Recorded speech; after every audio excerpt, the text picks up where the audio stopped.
la reunión del Parlamento en la Cruz Roja trae como consecuencias que van a atender a los egresados salidos de las cárceles, pero no toman en cuenta a los que quedan dentro de la cárcel. Y lo hemos estado pidiendo durante años, que puedan ingresar no solo la Cruz Roja, la Comisión Interamericana, oficiales de la ONU, que puedan ingresar varios, pero el régimen no ha querido. No lo ha querido. Gracias, gracias. No es solamente para los jóvenes. Yo creo que todos los venezolanos tenemos que estar en esta pelea, porque la gente que está allá adentro, presa, sufriendo también, nos tiene que doler. Así no tengamos ningún preso político. Es un problema de justicia, es un problema de humanidad, es un problema de respeto por la vida y por el ser humano. Bueno, yo quería llamar la atención sobre 2 puntos de la ley y quisiera que ustedes me lo aclararan. Además de que ya vemos que no sirve para lo que se supone que debe ser una ley de amnistía, tiene elementos que permite a los victimarios como que cubrirse, como que escudarse. Sí.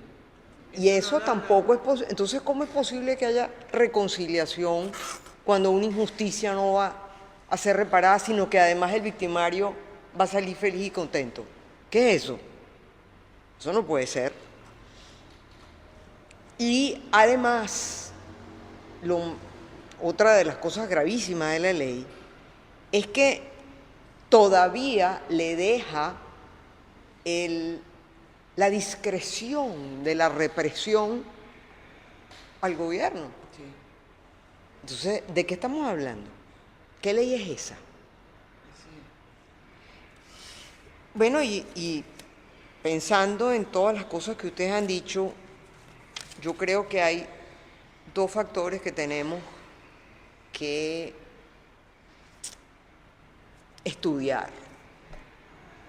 Primero, lo que el profesor está diciendo, apuntando sobre la presidenta encargada, que nunca fue elegida por nadie, y que además esa figura tampoco aparece en la Constitución.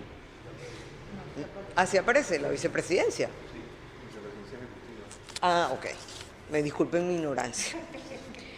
Bueno, en todo caso, ¿cuál es la intención de ellos? Bueno, para mí está clarita, mantenerse en el poder. Ahora, mi otra pregunta va hacia el tutor. ¿Ese señor está interesado en que nosotros tengamos democracia? Esa es mi pregunta, porque yo no creo. Él está ahí por unos negocios, por su petróleo, por su oro, por su coltán, por sus tierras raras, etcétera, etcétera, etcétera, y además quitarse a China y quitarse a Rusia, porque ¿cómo es eso que esos señores están en mi patio? Venezuela es parte de mi trasero, o sea, nada que ver. Entonces, hay algunas... Lo que quiero poner es en claro que ni el tutor ni el gobierno están interesados en nuestra democracia. Entonces, el movimiento de movimientos es lo único que podría ayudarnos, no solamente a exigir, a trabajar, sino a demostrar al mundo de que no somos tan idiotas, no somos tan sumisos y no somos tan infantiles como para ser tutelados por un señor que caramba, más semejanzas al señor Chávez no puede tener, porque padece de la misma enfermedad. Psicópata, con problemas realmente serios y que ahora es nuestro tutor. Bueno, eso era.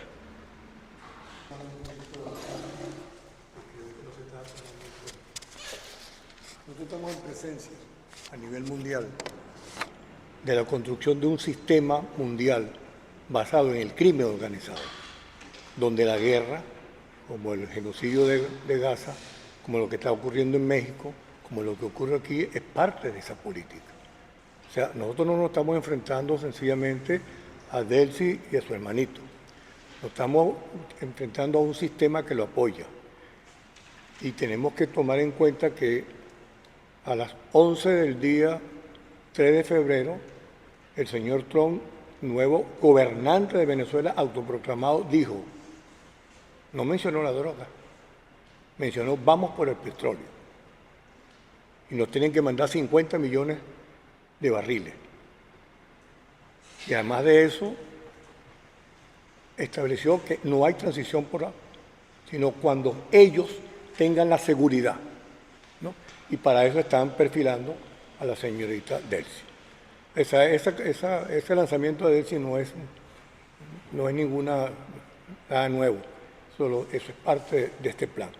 Porque si nosotros creemos que esta operación militar, ¿no?, de extracción fue realmente una operación militar, para mí fue una entrega controlada, donde el propio Maduro estaba de acuerdo. Porque si alguna persona estaba interesada en irse, era Maduro. Porque sabía que el papel que jugaba era como el de Bustillo, aquel Márquez Bustillo, Victorino Márquez Bustillo. Él sabe que era el sacrificable. Y no es casual que cuando Chávez lo nombró heredero, lo puso al lado de quien iba a ser hombre fuerte. Y así mismo es. Y por eso es que precisamente lo del cartel de los soles es la primera cuestión que le van a quitar a Maduro. Porque el cartel de los soles todo el mundo lo sabe que es un problema militar. Entonces, creo que nosotros tenemos que empezar a ubicarnos en que el problema es más serio de que discutir una ley de amnistía. ¿Qué podemos discutir una ley de amnistía hecha por una banda criminal? No importa lo que digan ahí. Porque todo el estatuto antiterrorista que antecede desde el 2003, porque si ustedes no, creo que aquí se conoce, la ley antiterrorista está obligada para todos los países del Fondo Monetario Internacional. Esa está basada en la ley patriota norteamericana, donde se incluye el patriota cooperante, como lo hicieron aquí. Y esa ley, el primer país que la aprobó, pero no la votó en definitiva, fue Venezuela, marzo del 2003. Y de ahí empezaron a aplicar el terrorismo sin existir ese delito.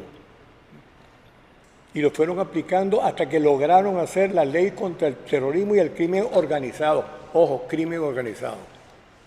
Ese crimen organizado es la nueva característica, porque ya no es terrorismo, sino crimen organizado. ¿Y cuál es el enemigo fundamental de Rusia, de China, de Estados Unidos? El crimen organizado. Entonces, lo que se está creando con esta ley es crear el nuevo enemigo. ¿Por qué? Porque yo estuve preso con la Cuarta República. Yo era un preso político. No me cumplieron los laxos, pero era un preso político. Iba a un tribunal, podía hablar, etc. Propio Agustín fue un preso político. Nosotros éramos presos políticos. Aquí no hay presos políticos. Aquí hay rehenes de un secuestro. Y por lo tanto, los secuestradores deciden a quién van a soltar, ¿no? Me parece que sería muy importante que los 10.000 personas que están asistiendo a los tribunales no se quedan más, no se quedan ir, pero ¿cómo le podemos pedir a una familia que vuelvan a sus hijos a estar presos? Ahí tenemos que ubicarnos en la posición de los 400 presos que están, que le digamos no acepten esa ley.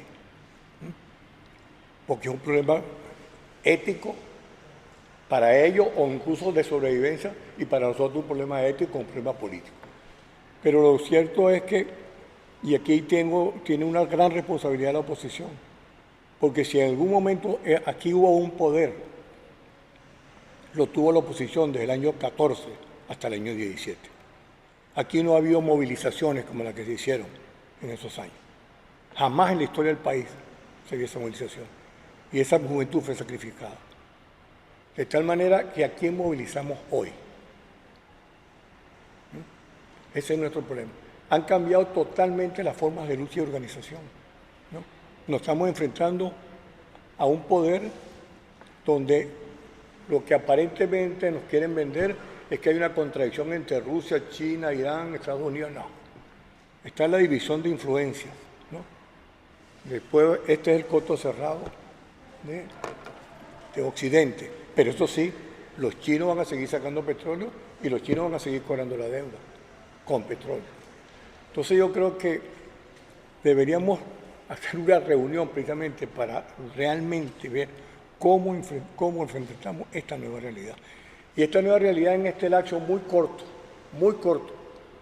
porque yo creo que dentro de 1 o 2 meses ya van a estar los primeros presos que están recogidos porque de una declaración, ¿no? Entonces no le podemos pedir a unos delincuentes, ¿no?, que hagan una ley que los abarca a todos. Porque mucha de la gente que está presa y que se está presentando son presos de chisme, son presos de funcionarios, ¿no? El patriota cooperante que tanto se jactaba el señor Cabello, ese funcionó deteniendo gente, ¿no? Y luego, no puede haber una ley de amnistía, de paz y convivencia, cuando tienes un estatuto antiterrorista aprobado que es inconstitucional totalmente. Viola todas las leyes de la Constitución del país. Pero bueno, ¿quién le va a decir a un delincuente, ¿no? Entonces ellos dicen que tienen una pistola en la cabeza, sí, porque el crimen organizado es así. Entonces creo que en ese sentido yo no diría que nosotros somos los ganadores, nosotros somos otra vez perdedores. Y aquí queda demostrado una vez más que los problemas constitucionales son ante todo un problema de poder. Y no es casual que los primeros 300 millones de dólares, que ya parece que fueron enviados para acá, van a ser utilizados en la policía y el ejército. Porque quien lea todas las órdenes, todas las resoluciones que han tomado Trump hasta el 10 de febrero, hay que garantizar la paz y la tranquilidad porque vienen los negocios. ¿Y vienen los negocios por qué? Porque hay que cobrar 160 mil millones de dólares. Y lo único que tenemos es petróleo y oro. Entonces a Estados Unidos no le interesa ni a Marco Rubio ni a Trump, le interesa lo que está pasando a los presos del rodeo, ni a los que estamos aquí reunidos. Nosotros no contamos para ello. Entonces hay que ver cómo vemos la situación. Esta es la realidad, ¿no? Porque de paso, ¿no?, ¿dónde está la gente que apoye un movimiento del movimiento? Cuando aquí lo más inmediato de la mayoría de la población, incluyéndome, es la sobrevivencia. ¿Qué voy a comer el lunes? Entonces, es difícil, o mañana, que es más cortito. Entonces, yo creo que el tema no lo debemos abordar en el problema de la ley. Debemos abordarlo en el problema político y el problema político internacional, porque es que nos une. Eso es lo que está pasando con Colombia, está pasando en Ecuador, está pasando en Argentina, ¿no?, y está pasando en México. Entonces creo que el problema es más serio que la propia ley de amnistía. Yo en este caso no le diría a la gente que le dé la libertad que no la agarre. Y si la agarre y se puede ir para cualquier sitio que no lo van a encontrar mejor. Pero lo primero que tiene que decirse es que esa ley tiene que estar incluido no solamente los que están presos, sino que creo que son 10.000 personas que se tienen que estar presentando. Porque una amnistía es precisamente un borrón y cuenta nueva, como se dice. No me puedes juzgar por eso.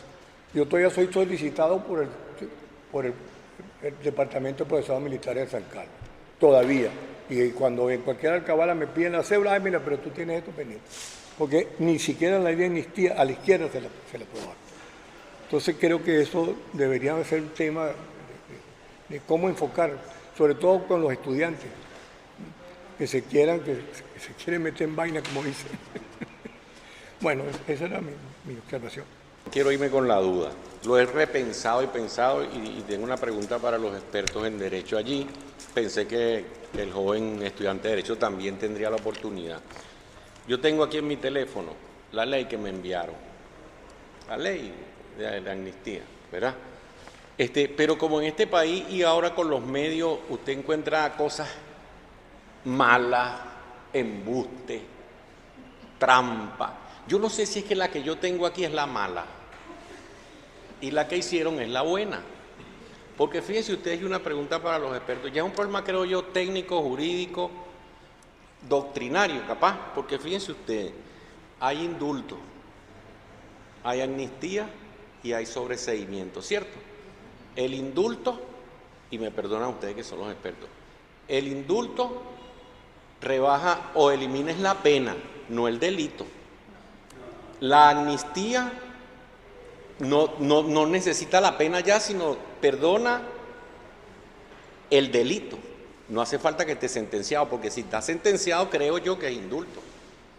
Pero bueno, fíjense ustedes, con su permiso, el artículo 11, el tribunal competente a instancia de parte. Yo no entiendo, si es una ley de amnistía, ¿quién no va a ir a reclamarla? Por Dios, es una ley que cubre a todos. ¿Por qué tiene? O sea, que el que se le olvidó porque se quedó dormido, está desmayado en la celda y no tiene familiares, ¿está listo? No puede ser, porque eso es una ley. Observe usted esto, y me perdona. A instancia de parte, verifica el tribunal competente a instancia de parte, por Dios, digo yo, verificará los supuestos de la amnistía en cada caso. Y oigan esto, decretará el sobreseimiento. ¿Es amnistía o sobreseimiento? Aquí en derecho creo que son importantes los detalles. Ajá. Y de paso, del sobreseimiento de todos los procesos en curso o la revisión de la sentencia firme. Yo creo que si hay ya sentencia firme, no, pues es indulto lo que sale, no amnistía ni sobreseimiento. Entonces, esa es la pregunta. Yo tengo la mala. ¿O la hicieron así estos compañeros? Y por último, cierro para la respuesta, cierro. Profesor, usted dice que cree que hay sospecha de que la presidencia encargada quiere cubrir todo el periodo completo. Si eso es así, yo voy a llover sobre mojado. Es más inconstitucional todavía, porque el 233 y el 234, el 233 indica, si no me equivoco, cuando la falta es absoluta. Son 3, 4 casos, una sentencia porque está insano, renuncia o muerte. Lo que no sea eso, se asume que es temporal. Este caso es temporal entonces, porque no está en las faltas absolutas, es temporal. Muy bien, que sea detenido, secuestrado, no sé, pero no está en las causas absolutas. Bueno, muy bien. Dicho eso, entonces el Congreso de la República, la Asamblea en este caso, no el Congreso, como dice el profesor, tiene 90 días para declarar o no la absoluta. O sea que si ellos siguen en ese plan, es más inconstitucional todavía. Es decir, una especie de super recontra inconstitucional. Ahora, ellos tienen toda la Asamblea. Si ellos quieren quedarse, pudieran convencer a esa asamblea de que lo declare absoluto. Y como ellos tienen capacidad de manejo, ellos andan diciendo que todo esto es una estrategia y que el señor Maduro dejó todo escrito. Entonces, bueno, básicamente lo que yo quería era esa pregunta, a ver si esta es la ley mala. La palabra disculpe que no lo oye, lo que pasa es que me llamaron que estaba en el rodeo. ¿Está bien? Sí. No, pero no hay nada. No hay nada. Sí, ya te verás. Ok, perfecto. Esto, sobre lo que señalaba Pablo, quiero agregar un dato que me parece importante retener. Me refiero a las declaraciones que dio el diputado Maduro Guerra, el hijo del presidente. No tengo, ponte más cerca. Entonces, él señala que su papá le informó telefónicamente que es correcto lo que está haciendo el equipo gubernamental en función y en favor de la paz, la reconciliación, etc. está muy satisfecho con esa actuación. Eso me lleva a pensar que hay que ir más lejos de lo que antes señalé. Que alguien me dijo, un entrevistado, que aquí todo estaba cuadrado. Aquí la sorpresa es para los de afuera, no para los de adentro. Que no es cierto que no se sabía lo del 3 de enero y que todo transcurrió como estaba planificado. Maduro salió sonriente y eso llamaba la atención. Inclusive deseándole a sus prisioneros feliz año. Esto llamaba la atención, pero como son personajes que se juntan a lo humorístico, entonces, nada, uno no le dio mucha importancia. Pero cuando dice ahora que es completamente, bueno, eso lo repitió el señor, el Nicolásito, en la asamblea, ante un grupo, está el video, ante un grupo, que lo que se está haciendo es lo que había que hacer y decíamos en otra intervención que estamos materialmente poniendo a un lado la figura de Nicolás Maduro.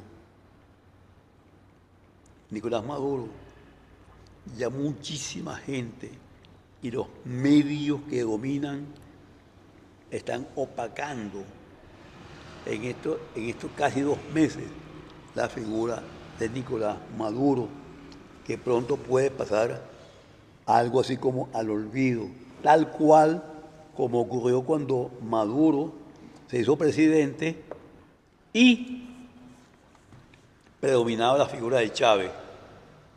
Los asesores, básicamente los cubanos, hicieron el trabajo para convertir a Maduro en una figura presidencial y bajar la estatua, la figura de Hugo Chávez. Pues bien, ese es el primer comentario. El segundo comentario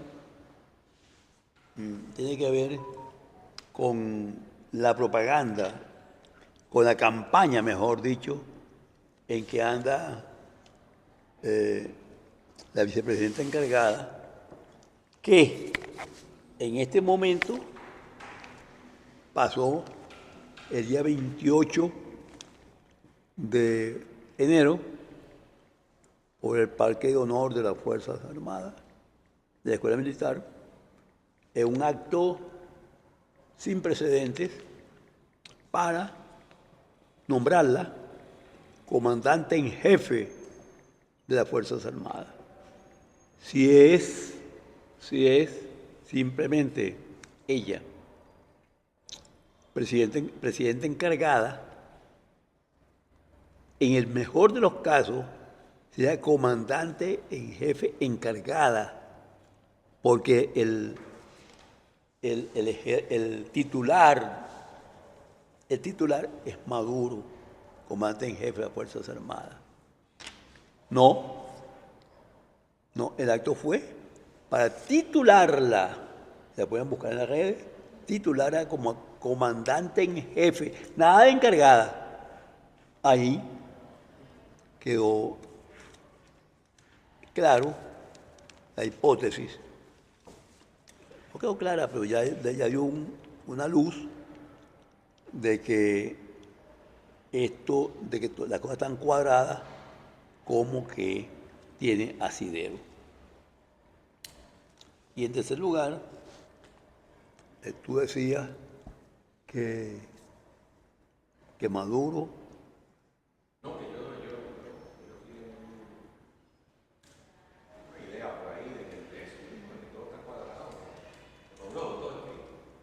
Sí, entonces, ¿qué te digo? Si yo dije simplemente Maduro fue llevado, fue extraído, pero hay que esperar el 26 de marzo para ver si hay elementos condenatorios. Porque, muy bien, Venezuela no es un país productor, tipo Colombia, o tipo Perú, o tipo Ecuador, e inclusive, pues, más productor es Bolivia. Venezuela no es el primer traficante del mundo. Colombia es el jefe de todo esto.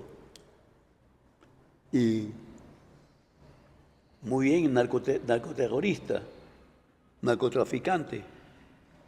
La ONU dijo que el tráfico por aquí es del 5%. Apenas. Entonces, el lío es gordo. De allí la inestabilidad y la expectativa que tiene que haber respecto de lo que aquí va a ocurrir en los próximos tiempos. Bien, tú ibas a responder algo. Sí, iba a tratar de ver si le aclaraba, si entendí bien lo que quería aclarar. Ajá. Bueno, si vamos en orden, el sobreseimiento, como la palabra lo indica, se refiere a un proceso que no ha terminado, indudablemente. Y eso fue lo que hicieron en el caso de Chávez y sus correligionarios, pero el procedimiento, aunque no había terminado, fue objeto de un indulto.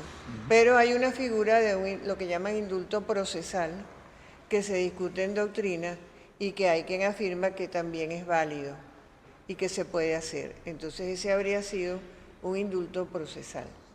Okay. En cuanto al indulto en sí, como usted bien dijo, el indulto es con la pena, cuando la gente está condenada. Y no sé cuál era la otra situación, además del sobreseimiento del indulto. Los mezclan. Porque la amnistía, que no es perdón, sino olvido, porque borra los hechos. La amnistía es, vamos a olvidarnos de que esto ocurrió.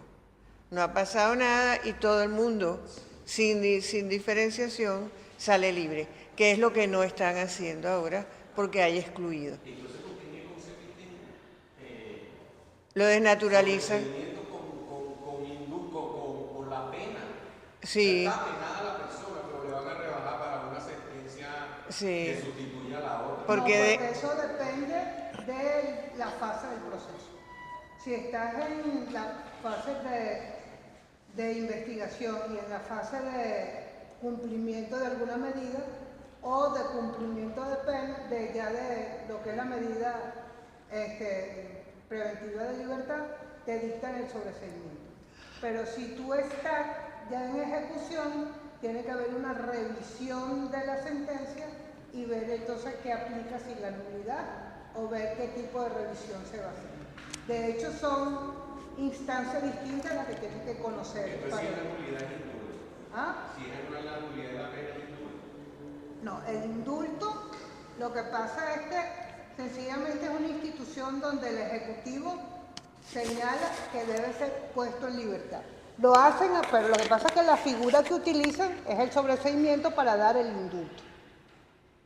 Pero lo que pasa es que el indulto viene del Ejecutivo. La amnistía viene de lo que es la Asamblea Legislativa. esa es la principal diferencia. Y que generalmente el indulto es individual. La amnistía sí es general. Exacto. Pero el indulto, entonces sí el presidente decide a quién quiere indultar.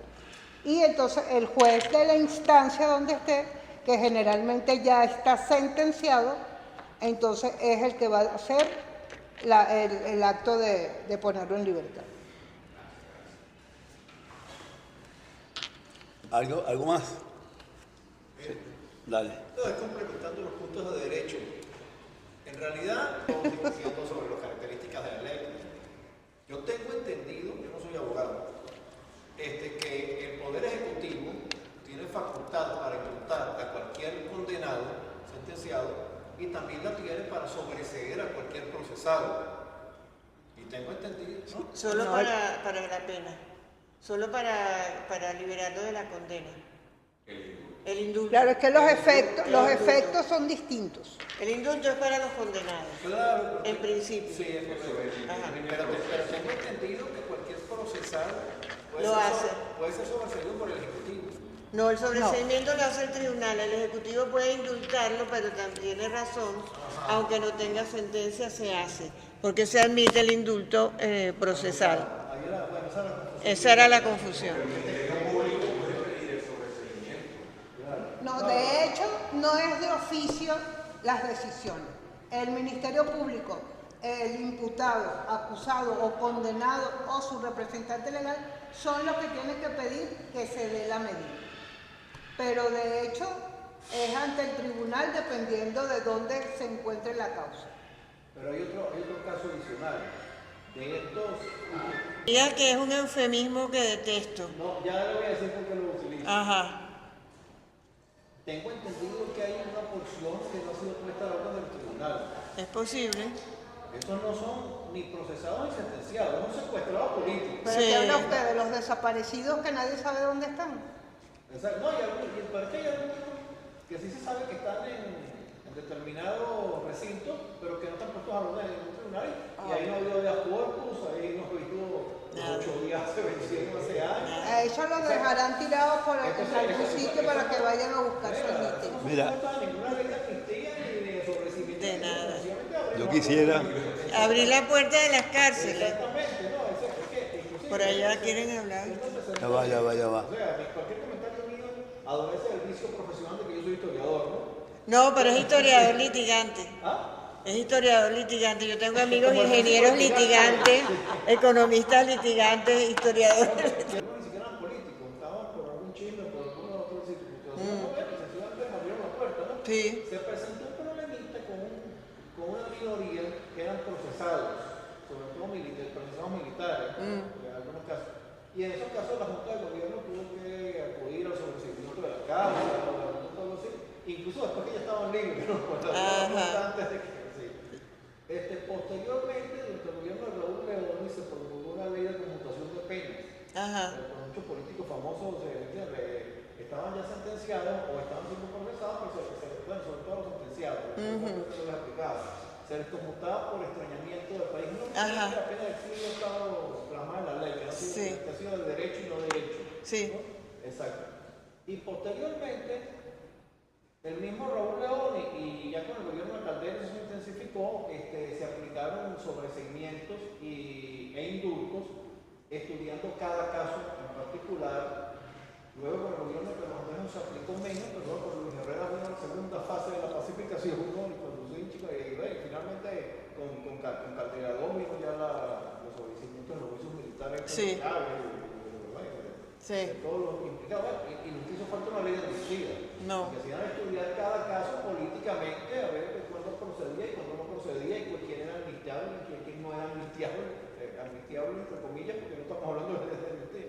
Pero se aplicaban los procedimientos de la legislación ordinaria, pues no se estableció una legislación especial para resolver el problema. Bueno, pero es que se están lavando la cara, y la mejor forma de lavarse la cara. Esto hasta las 5:30.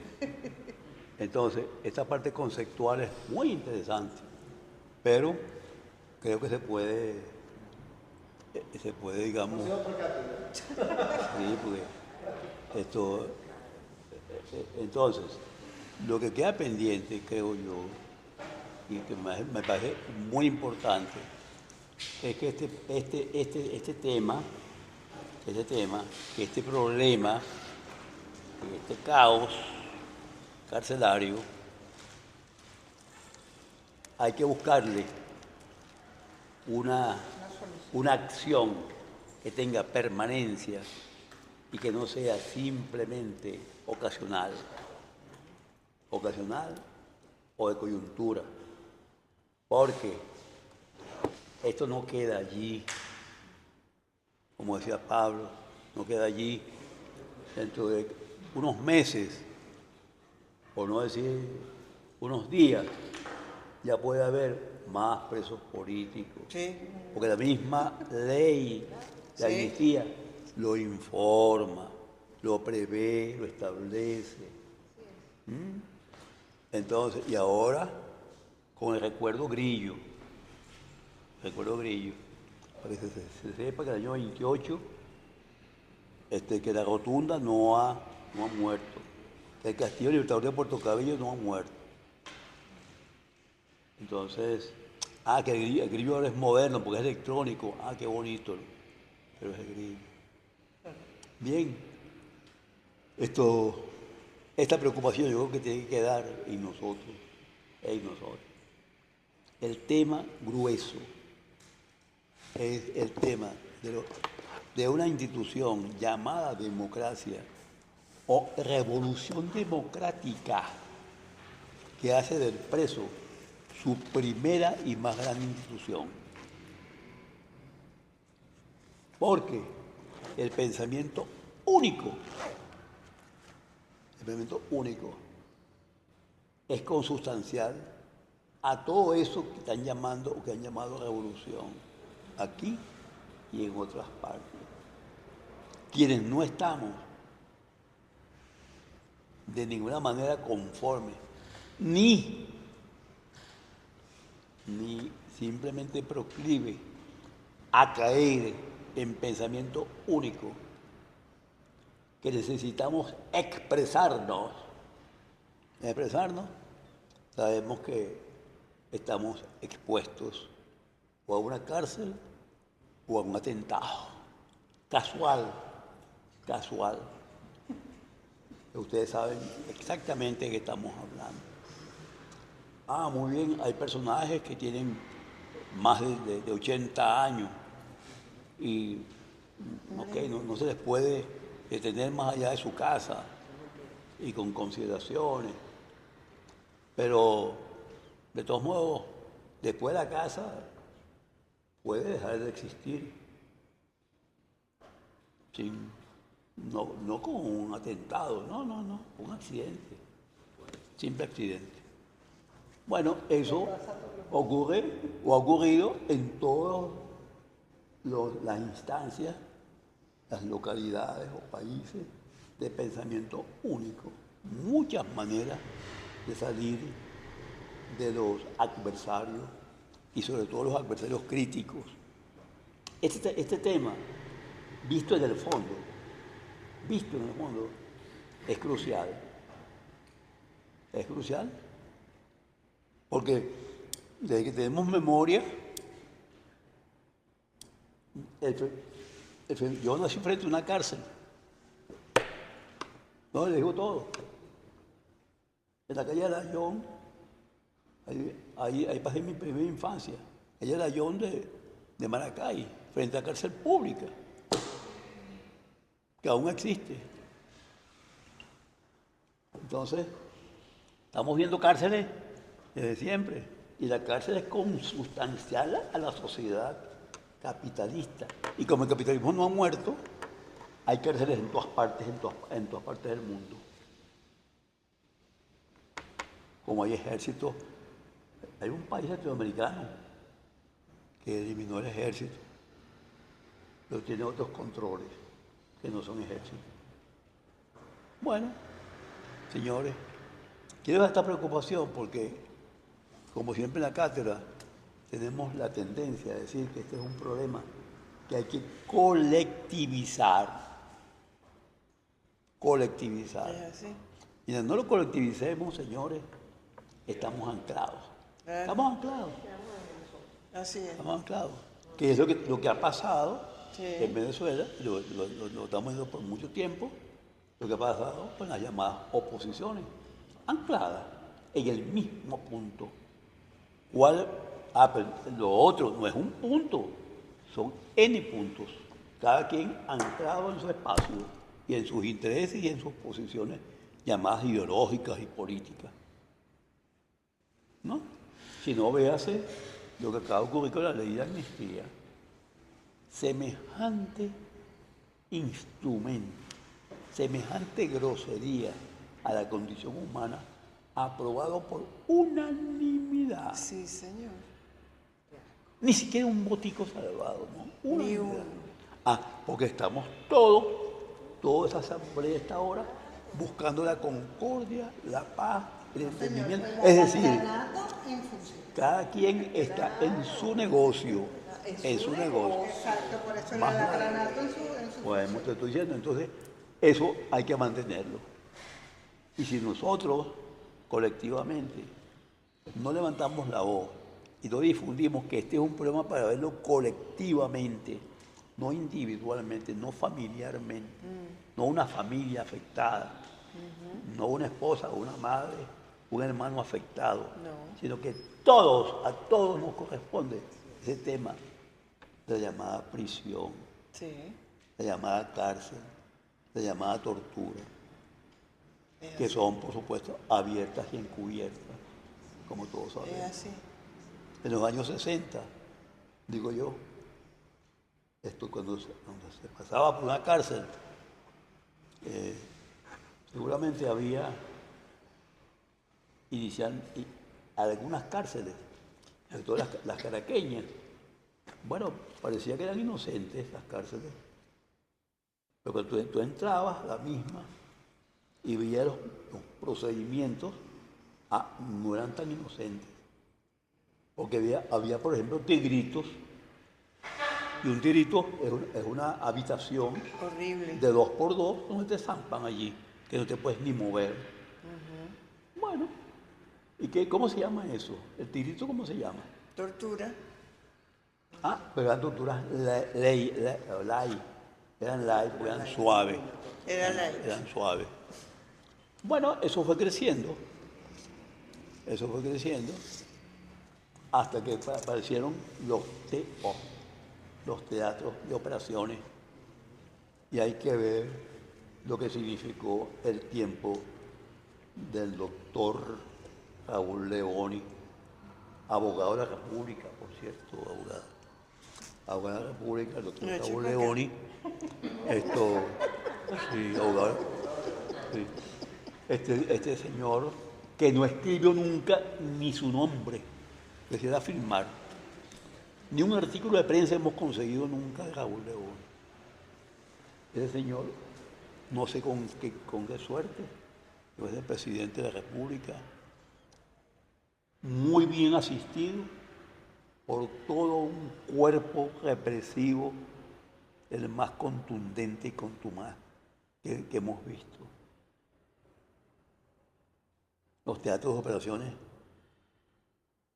por supuesto, ingredientes norteamericanos. Esto no podamos olvidar jamás. Y sobre todo la lista de muertos y desaparecidos. Estas cosas creo que hay que recordarlas a la hora de hablar de presos políticos. Porque este es un país en el cual el preso político es una institución, algo que tiene un profundo asiento trágico, muy trágico, muy trágico. Yo recordaba, antes que hablara a Andreina, el caso de Raúl Baduel, en esta revolución, un hombre que fuera de revolución. ¿Y cómo acaban con la vida de este hombre? Pues? El hombre se estaba muriendo, y le pidió un tratamiento en la celda. Mira, pero hay que llevarlo a un centro clínico. No. La celda para que se muera en la celda. Y así fue. Y no pasó nada. Y no pasó nada porque no hay opinión. No hay opinión que promueva un movimiento más allá de los familiares. Ustedes recuerdan bien el caso. Algunos amigos intentamos ir al sepelio y no. Era exclusivamente para los familiares. Secuestrado. Muerto como murió y secuestrado hasta que lo metieron bajo tierra. Sí. Bueno, eso ocurrió en esta revolución, Sí. objetivamente hablando. De modo que queremos dar inquietud simplemente de la profundidad de esa tragedia que se llama el preso en Venezuela. Sí. Porque a veces hablamos de otros países, y criticamos otros países y no nos damos cuenta que nosotros estamos viviendo lo mismo, que hemos vivido lo mismo o peor. Así de sencillo. Bueno, Blanca Rosa, bueno, Jacqueline, gracias. Pero gracias a ustedes. Gracias. Pues.